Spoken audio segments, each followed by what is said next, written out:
नमस्कार. Ground zero मध्ये मी तेजल नागरे तुम्हा सर्वांचं स्वागत करते. धकाधकीचं जीवन, कामाचा ताण, सततची स्पर्धा, घरच्या जबाबदाऱ्या, अपुरी झोप, जेवणाचं बिघडलेलं वेळापत्रक आणि सातत्याने बाहेरचं खाणं या सर्व गोष्टींचा ताण आपल्या हृदयावर पडतो आणि हृदयाच्या आरोग्यावर. आजकाल अगदी तरुण वयातही हृदयविकाराच्या समस्या वाढल्याचं आपण बघतोय. हृदयविकार वा त्याच्याशी संबंधित असलेल्या रक्तवाहिन्यांचे आजार उद्भवल्यास कोरोनरी एंजिओप्लास्टी किंवा स्टेंट बसवणं या प्रगत उपचार पद्धतीचा वापर केला जातो. आणि आता एंजिओप्लास्टीच्या वेळी वापरण्यात येणाऱ्या स्टेंटमध्ये अत्याधुनिक पद्धतीच्या आणि शरीरात आपसूक विरघळणाऱ्या स्टेंटचा उपयुक्त पर्याय पुढे आलेला आहे. अकार्यक्षम झालेल्या हृदयाच्या धमन्यांचं कार्य सुरळीत करून रक्तप्रवाह सुरळीत करण्यासाठी ही प्रगत उपचार पद्धती सहाय्यकारी ठरत असल्याचं तज्ज्ञांचं म्हणणं आहे.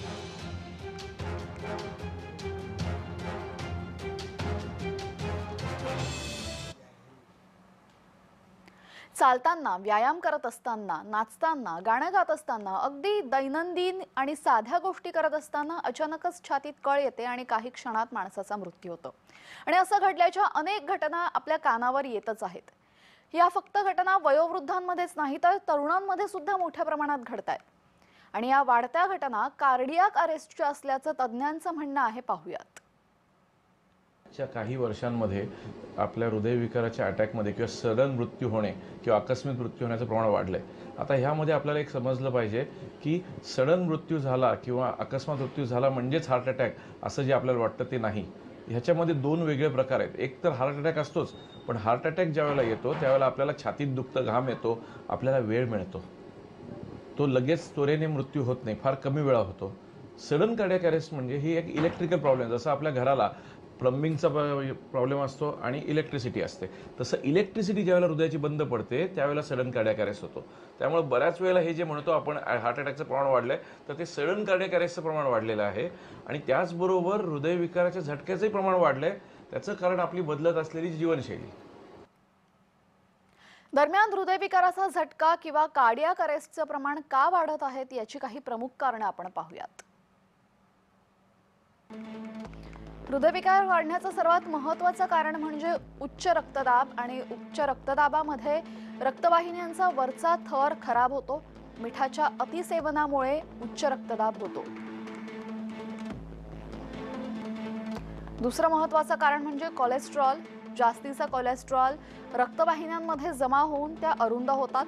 त्यामुळे हृदय आणि मेंदूसह शरीराच्या इतर भागांना अपुरा रक्तपुरवठा पोहोचतो. धूम्रपानामुळे कोलेस्ट्रॉलची पातळी वाढते, रक्त घट्ट होतं, रक्तवाहिन्यांचे स्तर खराब होऊ लागतात आणि रक्तवाहिन्या ब्लॉक होतात. पुढचं महत्त्वाचं कारण आहे मधुमेह. जास्त साखरेच्या सेवनाने रक्तवाहिन्यांचं नुकसान होतं, ज्यामुळे हृदयविकार किंवा पक्षाघाताची शक्यता वाढते.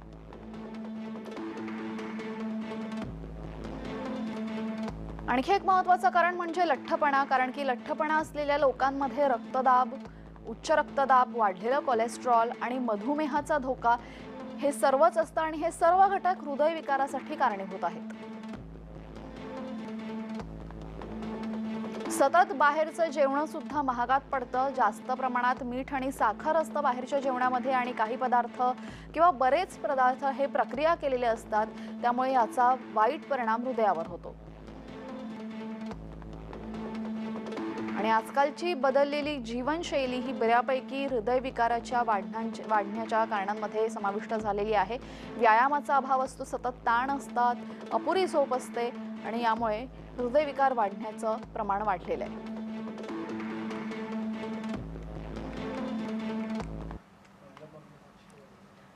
दरम्यान आजकाल तरुणांमध्ये हृदयविकाराचं प्रमाण हे जास्त दिसतंय. हे असं नक्की का घडतंय आणि यावर नियंत्रण कसं मिळवता येईल सांगतायत हृदयरोग तज्ज्ञ डॉक्टर ऋतुपर्ण शिंदे. पाहूयात. तरुणांमध्ये हृदयविकाराचं प्रमाण का वाढतंय तर बऱ्याच वेळेला आपण म्हणतो की हे कोविडमुळं किंवा कोविड व्हॅक्सिनमुळे असा सर्वसामान्यांचा समज आहे. इनफॅक्ट काही दिवसांपूर्वीच ICMR जी आपल्या ह्याच्यातली अत्युच्च संस्था आहे मेडिकल क्षेत्रातील जे संशोधनासाठी गव्हर्नमेंट ऑफ इंडियाची, त्यांनी जो स्टडी केला आहे त्याप्रमाणे असं दाखवलं की ह्या वाढलेल्या हृदयविकाराचा आणि कोविड व्हॅक्सिनचा काहीही संबंध नाही. कोविड होता तो 3 वर्षापूर्वी संपला, त्याच्यानंतर बरेचसे वेळ निघून गेले. पण सगळ्यात महत्त्वाचं हे का होतंय तर ह्याच्यामध्ये तरुणाईमध्ये असलेला व्यायामाचा अभाव, जीवनशैलीतला बदल, की आपण सगळे बसून नुसतं कामं करतो, त्याच्याबरोबर असलेली विविध व्यसनं, तंबाखू, सिगरेट, गांजा ह्या स्वरूपाच्या गोष्टी आणि फॅड एक्सरसाइज. म्हणजे काय, आपल्याकडे 2 प्रकार आहेत. एक तर एक्सरसाइज करायचं नाही, बसून राहायचं, किंवा अतिव्यायाम करायचा. आज मी 50 किलोमीटर पळणारा, 100 किलोमीटर सायकल चालवणार आणि ह्याचा हृदयावरती जास्त त्रास होऊन सुद्धा ह्याचं पर्यावसन हे हृदय बंद पडण्यामध्ये किंवा हार्ट अटॅक येण्यामध्ये किंवा सडन कार्डियक डेथमध्ये होऊ शकतं. तर सगळ्यात महत्त्वाचं आहे की आपली जीवनशैली ही जी बदलत चाललेली आहे हिला आपण पूर्ववत केलं पाहिजे. रोज व्यायाम एक 40 मिनिटं, आहार जो बाहेरचं न खाणे, तेलकट तुपकट न खाणे, संतुलित आहार घेणे, मानसिक आरोग्य नीट ठेवणे, ह्या सगळ्या गोष्टी ह्या उत्तम हृदयारोग्याचे गुरुकिल्ली आहे. तर हृदय हा आपल्या शरीराचा एक अत्यंत महत्त्वाचा भाग आहे. हा एक स्नायू आहे जो आपल्या शरीरामध्ये पंप म्हणून काम करतो.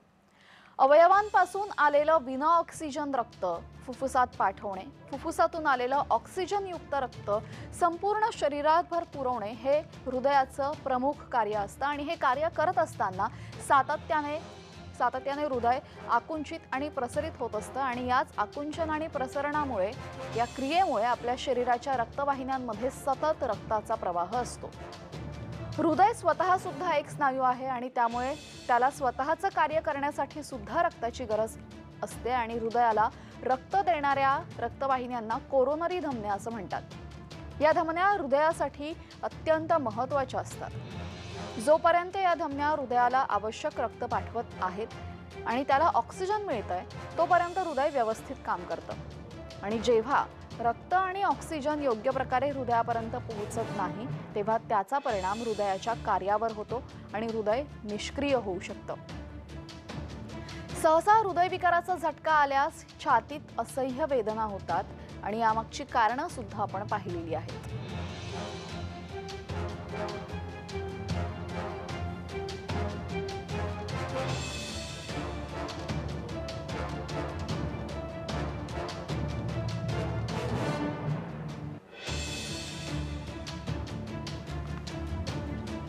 तर हृदयविकाराचा झटका किंवा स्ट्रोक सारख्या समस्यांनंतर डॉक्टर बऱ्याचदा अँजिओप्लास्टीचा अवलंब करतात.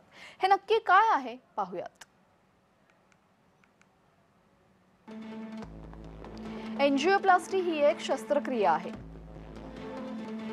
यामध्ये हृदयाच्या स्नायूंना रक्तपुरवठा करणाऱ्या रक्तवाहिन्या उघडल्या जातात. वैद्यकीय भाषेत या रक्तवाहिन्या कोरोनरी आर्टरीज म्हणून ओळखल्या जातात किंवा कोरोनरी धमन्या. बऱ्याच प्रकरणांमध्ये डॉक्टर अँजिओप्लास्टी नंतर रक्तवाहिन्यांमध्ये कोरोनरी आर्टरीज स्टेंट देखील बसवतात. हे स्टेंट रक्तवाहिन्यांमधील रक्तप्रवाह पुन्हा सुरळीत करण्याचं कार्य करतात. या स्टेंट धातूच्या बनवलेल्या असतात. स्टेंट बसवल्यानंतर काही दिवसांनी त्यावर त्वचेचं आवरण तयार होतं आणि त्या हृदयात कार्यक्षम होतात.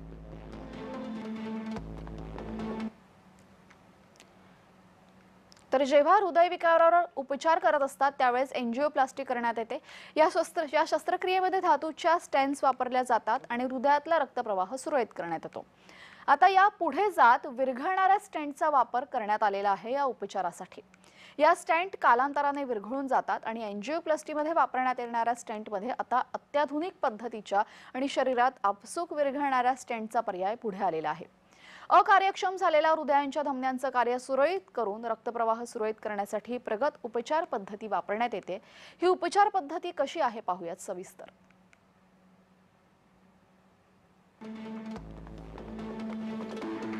या स्टेंटमध्ये काही कालावधीनंतर आपसूक विरघळून जाण्याची क्षमता असते.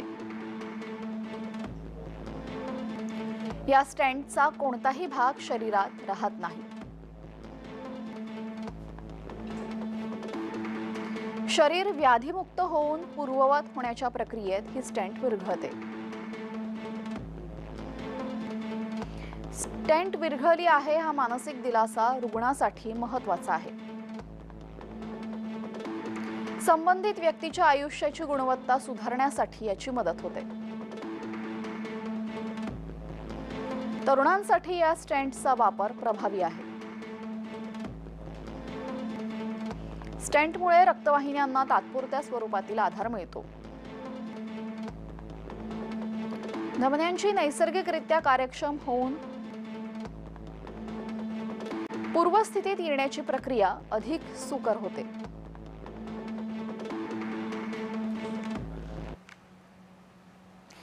तर ज्या स्टेंट एंजिओप्लास्टीमध्ये हृदयात टाकण्यात येतात त्या स्टेंट नक्की काय आहेत आणि विरघळणाऱ्या स्टेंट कशा वेगळ्या आहेत सांगतायत हृदयरोग तज्ज्ञ डॉक्टर ऋतुपर्णा शिंदे. पाहूयात. पहिल्यांदा समजून घेतलं स्टेंट म्हणजे काय. स्टेंट ही एक आपल्या बॉलपेनच्या रिफिलला असते तशी छोटीशी स्प्रिंग असते की जी आम्ही एक सांगाडा म्हणून परत ज्या वेळेला ब्लॉक काढतो आम्ही हृदयाच्या रक्तवाहिनीतला की ते परत छोटं होऊ नये म्हणून आम्ही ती स्प्रिंग तिथं बसवतो. त्या स्प्रिंगवरती एक प्रकारचं औषध असतं. नॉर्मली ही स्प्रिंग ही वेगवेगळ्या मेटलची बनलेली असते आणि त्याच्यावरचं औषध ठेवलं ती तिथंच राहते आणि कालांतराने त्याच्या आतून कातडी येऊन ती त्या रक्तवाहिनीचा भाग बनते. पण हे एक फॉरेन बॉडी असल्यामुळं तिथं कधी कधी रक्ताची गाठ होऊ शकते. म्हणून तरुण वयामध्ये ज्या वेळेला 20-30 ज्या वेळेला हार्ट अटॅक येतो त्यावेळेला आम्ही विरघळणारे स्टेंट हे आम्ही प्रिफर करतो. आणि हे विरघळणारे स्टेंट म्हणजे काय असतात की हे एका सिरॅमिक किंवा मॅग्नेशियमचे बनलेले असतात की ज्याचं काम आहे आधार देणं आणि ते 1 वर्षभराच्या आत ते विरघळून जातात. त्यामुळं ह्या प्रकारचे स्टेंट घातलेल्या युवकांना तुम्हाला लॉंग टर्म किंवा लाईफ लॉंग रक्त पातळ करण्याची औषध देण्याची गरज भासत नाही. ते स्टेंट त्याचं काम करतं आणि ते विरघळून जातं.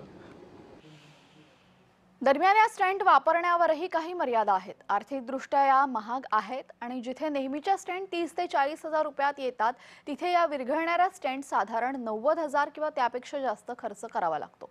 तसेच या स्टेंट प्रत्येकाच्या शरीरासाठी नाहीत आणि बरेचदा तरुण रुग्णांनाच या स्टेंटचा वापर करण्यात येतो. या स्टेंटच्या मर्यादा सांगतायत डॉक्टर. पाहूयात. महत्त्वाची गोष्ट थोडंसं त्यांच्या प्राईसमध्ये फरक आहे. गव्हर्नमेंटच्या नवीन नियमाप्रमाणे सर्व मेटॅलिक स्टेंट्स हे साधारणपणे 30,000च्या आसपास असतात. पण ही जी स्टेंट आहे स्पेशल विरघळणारी ती स्टेंट असते 90,000च्या आसपास. तो ते थोडं महाग आहे. पण त्याच्यामध्ये कसं आहे की आयुष्यभरासाठी औषध द्यायला लागत नाही हा फायदा आहे. But at the same time आपल्याला समजायचं आहे की ही काही सगळ्यांना लावता येत नाही. जिथं कडक कॅल्शियम असतं किंवा जिथं आम्हाला खूप जास्त वेडंवाकडं असतात तिथं ही स्टेंट घालता येत नाही आणि ही स्टेंट कमकुवत असते थोडीशी नॉर्मल मेटॅलिक स्टेंटपेक्षा. त्यामुळं आम्ही साधारणपणे फक्त तरुण लोकांमध्ये जिथं सरळ लिजन आहे काही इतर ठिकाणी कुठं ब्लॉकेज नाहीत अशा ठिकाणी आम्ही या विरघळणाऱ्या स्टेंटचा वापर करतो. ही स्टेंट सगळ्या लोकांसाठी नाही. सर या स्टेंटचा काही धोका आहे का? नाही, धोका म्हणण्यापेक्षा त्याचा जर थोडासा डिसएडव्हान्टेज म्हटलं आपण तर ह्याची जी टेन्साईल स्ट्रेंथ असते किंवा कडकपणा जो असतो तो कमी असतो. त्याच्यामुळं ह्याला आम्हाला खूप अशा नॅरो ह्याच्यातून वगैरे जास्त निगोशिएट करता येत नाही. आणि दुसरी गोष्ट त्याला आम्हाला जास्त दाबाने पण फुगवता येत नाही तर तो तुटतो. हे आपल्या कपबशीचं सिरेमिक आहे ना त्या टाईपचं हे आहे आणि हे ती विरघळण्यासाठी त्याच्या टाईपचं बनवलं आहे. त्यामुळे जिथं जास्त जोरामध्ये आम्हाला स्टेंट फुगवावा लागतो तिथं ह्या स्वरूपाचे स्टेंट वापरता येत नाही. अदरवाईज परसे त्याचा डिसएडव्हान्टेज किंवा काही अपाय काही नाही आहे. यासह ग्राउंड झिरोमध्ये वेळ झालेली आहे. इथेच थांबण्याची सर्व प्रेक्षकांना जय महाराष्ट्र.